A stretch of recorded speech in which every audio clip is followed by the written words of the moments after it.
வருடக்கணக்காக நீங்கள் கேட்கும் துஆக்கள் காற்றில் கரைவது போல உணர்கிறீர்களா? தஹஜ்ஜுத் தொழுது, கையேந்தி, கண்ணீர் மல்கி கேட்டும் உங்கள் வாழ்வில் ஒரு பெரிய மாற்றம் வரவில்லையே என்று கவலைப்படுகிறீர்களா? கடன் பிரச்சனைகள், தீராத நோய்கள், மனக்கவலைகள், பிள்ளைகளின் எதிர்காலம் என்று உங்கள் தோள்களை அழுத்தும் பாரங்கள் கொஞ்சம் கூட குறையவில்லையா? நம்பிக்கையை இழந்து என் துஆ மட்டும் ஏன் ஏற்கப்படவில்லை என்று நீங்கள் அல்லாஹ்விடம் கேட்கும் அந்த தனிமையான இரவுகளில் நீங்கள் மட்டும் தனியாக இல்லை. நம்மில் பலரும் இந்த கட்டத்தை கடந்துதான் செல்கிறோம். ஆனால் ஒன்று தெரியுமா? தஹஜ்ஜுத்தின் அந்த ஆழமான, அமைதியான நேரத்தில் ஒரு புதையல் இருக்கிறது.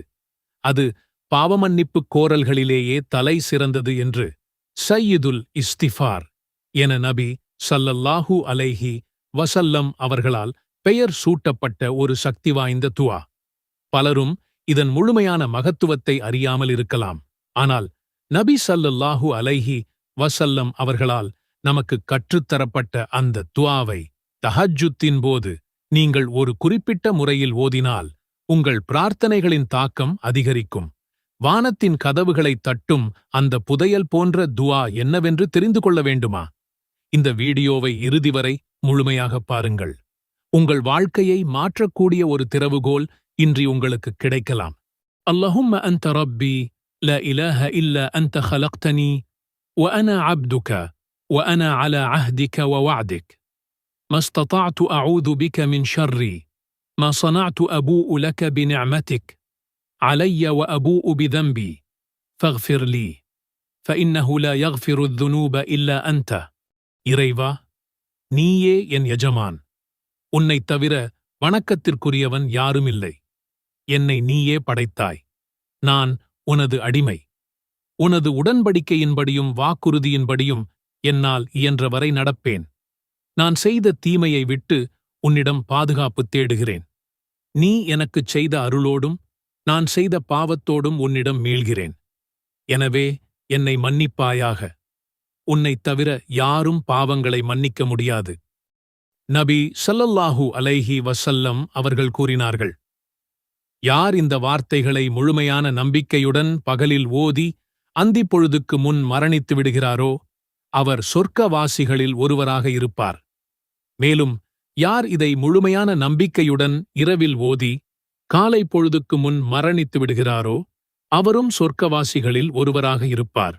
நம்முடைய வாழ்க்கையில் சில நேரங்களில் காரணமே இல்லாமல் ஒரு பாரம் இதயத்தை அழுத்துவதை நம்மில் பலரும் உணர்ந்திருப்போம். கவலைகளும் குழப்பங்களும் நம்மைச் சூழ்ந்து நிம்மதியான இரவுகளைக் கூட பறித்துவிடும். எதிர்காலத்தைப் பற்றிய பயம், கடந்த காலத்தைப் பற்றிய கவலைகள், நிகழ்காலத்தின் அழுத்தங்கள் எல்லாம் சேர்ந்து நம் அமைதியை குலைத்துவிடும்.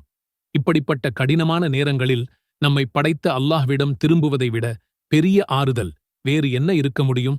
அவன்தான் நம்முடைய ஒவ்வொரு கஷ்டத்தையும் அறிந்தவன்.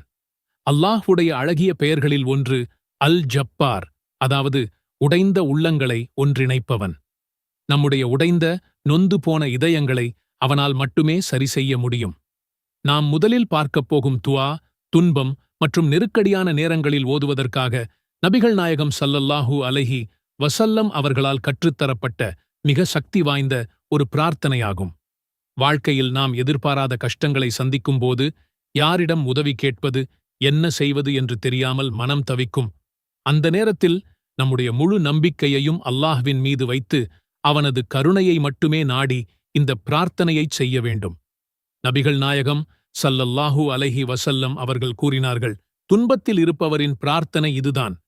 அந்த சக்தி வாய்ந்த துஆ இதோ: அல்லஹும்ம ரஹ்மதக அர்ஜூ ஃபலா தகில்னி இலா நஃப்ஸி தர்ஃபத ஐன் وأصلح لي شأني كله لا إله إلا أنت. யா அல்லாஹ், உனது கருணையையே நான் ஆதரவு வைக்கிறேன். கண் இமைக்கும் நேரம் கூட என்னை என் பொறுப்பில் விட்டுவிடாதே. எனது காரியங்கள் அனைத்தையும் எனக்காக சீராக்கி வை. உன்னைத் தவிர வணக்கத்திற்குரியவன் வேறு யாரும் இல்லை. இந்த துஆவின் அழகைப் பாருங்கள்.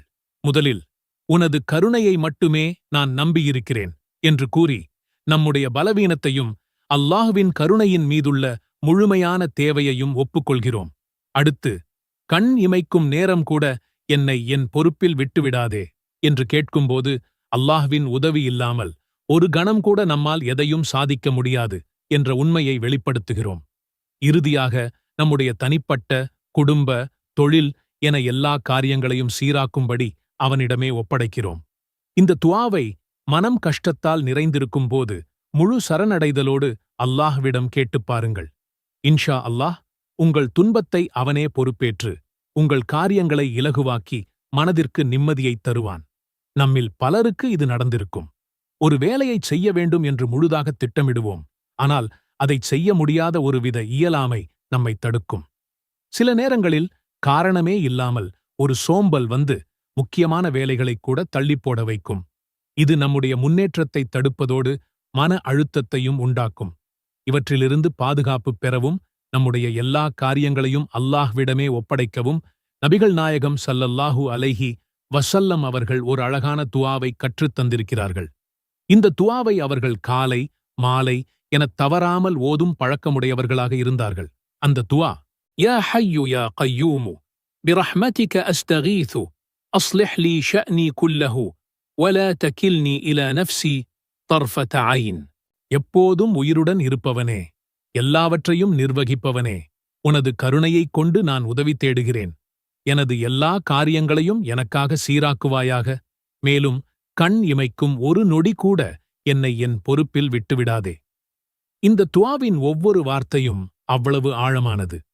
இவை அல்லாஹ்வின் மிக சக்தி வாய்ந்த பெயர்கள். அவன் நிரந்தரமானவன், இந்த முழு பிரபஞ்சத்தையும் நிர்வகிப்பவன்.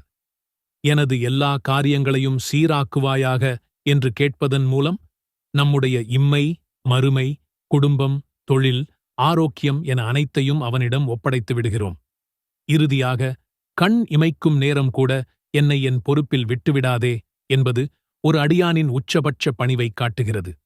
ஏனென்றால் நம்முடைய சொந்த பலத்தாலோ அறிவாலோ நாம் எதையும் சாதிக்க முடியாது.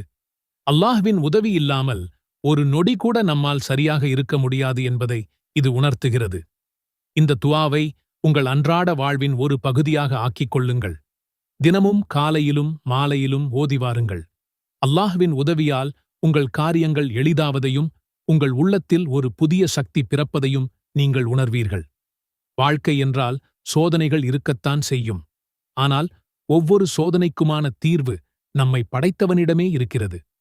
நாம் செய்ய வேண்டியதெல்லாம் நம்பிக்கையுடன் நம் கைகளை ஏந்தி அவனிடம் கேட்பது மட்டும்தான்.